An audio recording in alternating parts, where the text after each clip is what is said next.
iyadoo markii ugu horeysay dalka Soomaaliland laga bilaabay saamaynta shidaal baarista ayaa waxa ku kala aragti duwanaaday bulshooyinka gobolka Togdheer iyagoo ay qaarkood tilmaamayaan tallaabo xagga horumarka loo qaaday kuwo kalena ay naqdinayaan isla markaasna ay meesha ka saarayaan in aanay munaasib ahayn waqti xaadirkan shidaal la soo saaro kuwaasi oo aanay aqoonsi la'aanta iyo abaaraha dalka ka jira waxaana saakan barafaari kala xaqaaday bulshooyinka ku dhaqan magaalada Burco iyaana kuwan iyagu raygooda cabiraya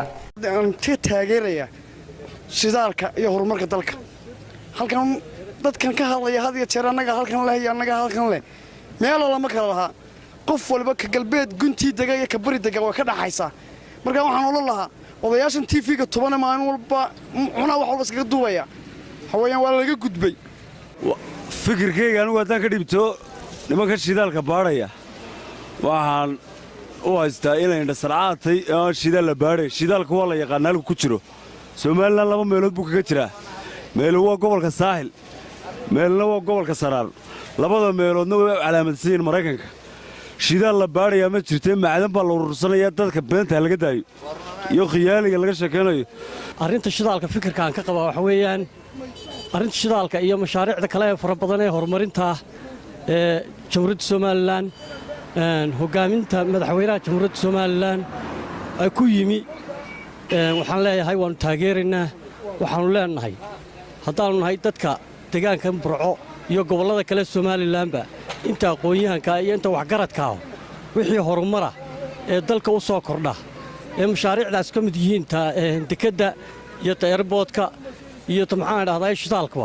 waa mashaariic horumareed arrimahan shidaalka waxaan ka qabaa fikradeyda wax u soo kordhay wadanka iyo dadka iyo dayarta tahriibaysa ee wadanka uga socota wax la'aanta iyo shaqo la'aanta inay wax badan ku soo kordhin doonto insha Allah ta'ala oo ay dhulkooda ku nagaan doonaan oo khayraadkiisa ay la soo bixi doonaan sida ayaan ka qabaa arrimahan maanta waxaan ka hadlayaa anigoo Caaqil Faarax Xuseen Gaabusha shirkadda la leeyahay shidaal baaris bay ka wadaa gobolka Oodweyne Daadmareed waxaan u sheegaynaa inaanay wax halaaliyo wax ka jiraan wax shidaal la jirin iyadoo abaar ay jiraan oo dadka xoolo ay ka dhamaadeen oo xoolo ay ahayn gaabka dadka kala haya maantana ay dadkii xoolo ka dhamaadeen waxaanu doonaynaa dadka iyo in loo qabto in wax loo qabto ayaanu doonaynaa in riwaayad kale oo dhagax iyo dahabka iyo dheemanta la guranayo waxa meesha lagu ogay waa loo geeyay inuu shidaal ku jirin meesha habarta indhaha laba og marka hore haddaan ka hadlo pointigayga shidaalka iyo macaanta soo kordhay dalka aad buu soo dhaweynaya fikir ahaan anigu iyo horumarka ay samaysay dawladda Soomaaliland Axmed Siinayo madaxda ka yahay aad buu soo dhaweynaya waxay la tahay wax shidaal imka laga soo saaray dhulka inay jirin ee hawlo kale iyo macdan kale ay tahay oo dadka lagu jahwareerinayo hadhowna waxay noqonaysaa waxaan sal iyo raatoon lahayn saaminta shidaalka waxaan u arkaa anigu arrimo siyaasada oo lagu guranayo muxuu ahaa wadanka macdanteeda ma aha dal alla aqoonsiyo macdan loo soo saaraa shidaal marka anigu shidaalka la soo saarayo waxaan u arkaa anigu arrimo lagu guranayo inteera macdanteena ugu jirto wadanka taalankaana dhallinyaradii wadanka bixi wadanka waa anaga waxaanu doonaynaa markaa anigu aad iyo aad baan uga soo horjeednaa halinaga daaya baanu leenahay waxaan odhan lahaa dalku wuu fiican yahay shidaal laga soo saaro in macdanta dalka ku duugan la qodo in bal tuhunkan faraha badan ee inagu jira meeshay wax ku jiraan la xaqiijiyo anigu waxaan ka aaminsanahay inaanay wax shidaal baahay ee ay yihiin wax kale oo macnaha maldahan oo in macdan wax kale la guranayo